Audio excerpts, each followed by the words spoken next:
Now, next part of the binomial is journal and middle term.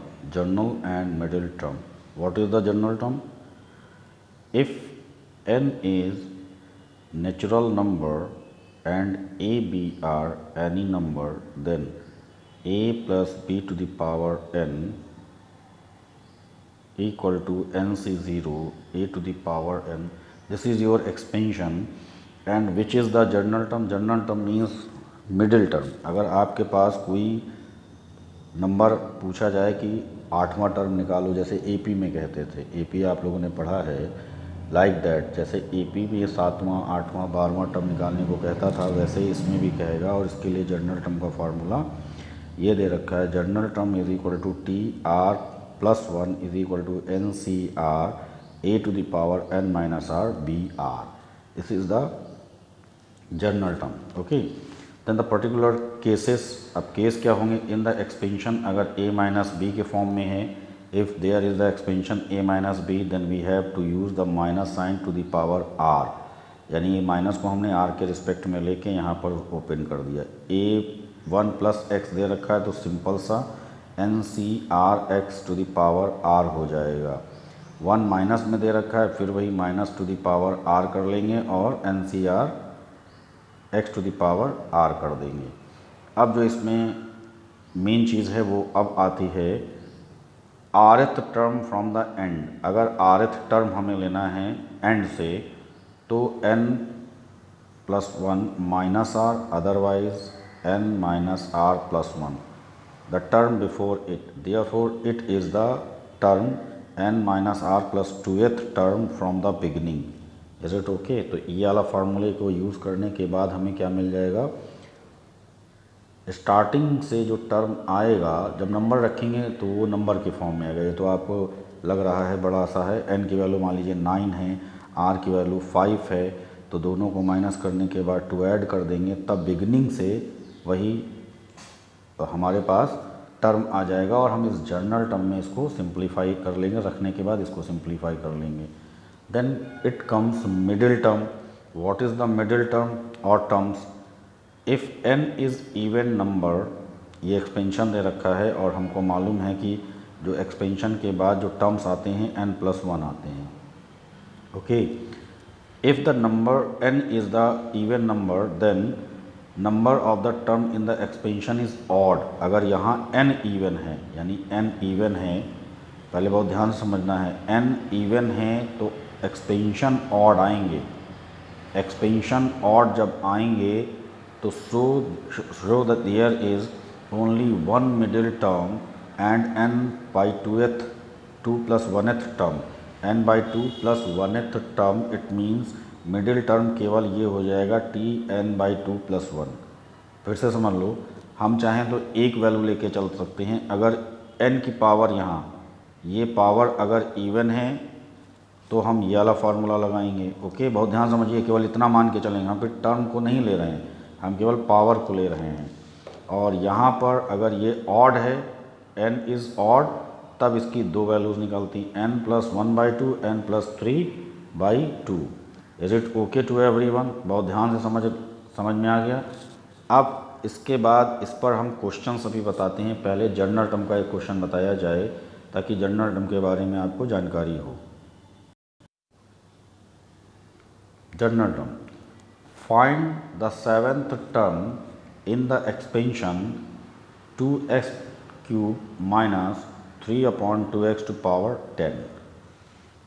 Okay, ये फार्मूले के लिए हमने लिख रखा है a plus b to the power n. ये फार्मूला होता है. इसमें n की वैल्यू 10 है, r की वैल्यू 6 है. 6 क्यों है?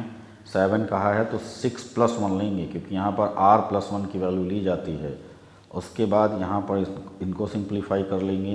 10 माइनस 6 यानी n माइनस आर और b to the power r, तो 6 हो जाएगा. और इसको इस तरीके से सिंप्लीफाई करते हुए इस पूरी इक्वेशन को ऐसे हम सिंप्लीफाई करेंगे, सारी वैल्यूज़ को निकालेंगे, एक्सपेंड करेंगे. x की पावर को एक्सपेंशन में नहीं लाना है, बाकी नंबरों को एक्सपेंशन में लाने के बाद सिंप्लीफाई कर लेंगे और मल्टीप्लाई करने के बाद इस फॉर्म में लाना है. पॉइंट्स में नहीं लेके आना है, केवल आपको रेशनल या रेशनल नंबर्स में लेके आने हैं 6 टू पावर 10। ठीक है, is it okay to everyone? ये आपका जनरल टर्म निकालने का मेथड हो गया। इसके बाद आता है find the middle term of 2x minus x to the power x square by 4 to power n। अब मिडिल टर्म निकालने के लिए हमने एक लॉजिक केवल अपनाई है कि total number of the term है इसमें 10 इवन। ठीक है, इवन ले लिया और there are 2 middle term. Even में हमने बताया था 2 मिडिल टर्म आते हैं, तो 2 मिडिल टर्म कौन से आ गए? 5 और 6। ठीक है, क्यों?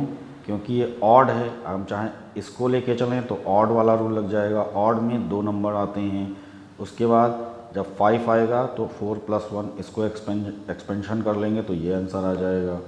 बहुत ध्यान से समझिए, केवल वैल्यू पुट करते हुए इसको एक्सपेंशन करते हुए एक्सपेंड कर दिया और ये वैल्यू आ गई। अब T6 की वैल्यू निकालने के लिए हमें क्या करना पड़ेगा? We have to do 5 plus 1।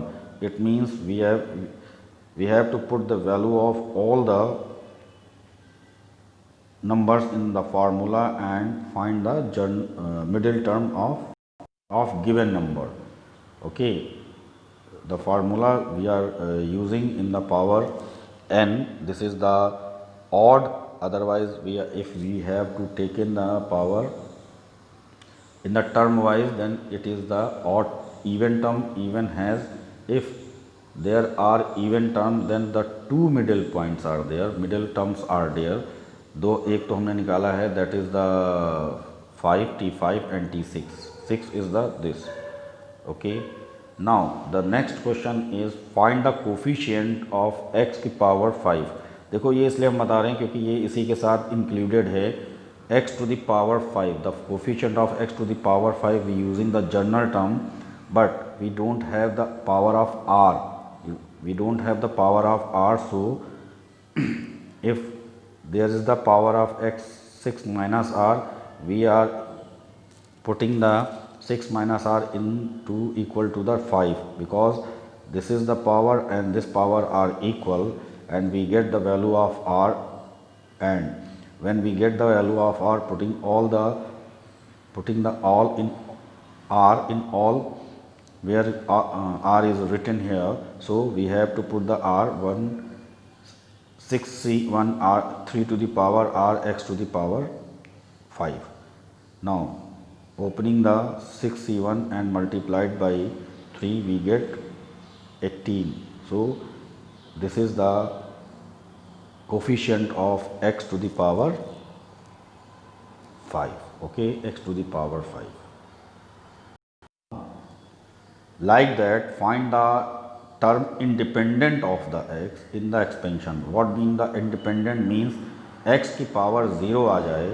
अगर x की पावर 0 हो जाएगी तो वो क्या हो जाएगी? इंडिपेंडेंट हो जाएगी। तो इसमें भी बिल्कुल same as it is coefficient वाला तरीका ही यूज़ करना है। हमें क्या करना होता है, जितनी भी पावर x की आती है, यहाँ पर देखिए पावर x की जितनी आ गई, we have the total power of the x, we have added to the power x to the power 10 minus r upon 2 minus 2r. We can add these powers and equate with the 0.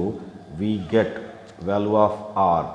This r putting in the general equation 10 minus r root 3 r to the power r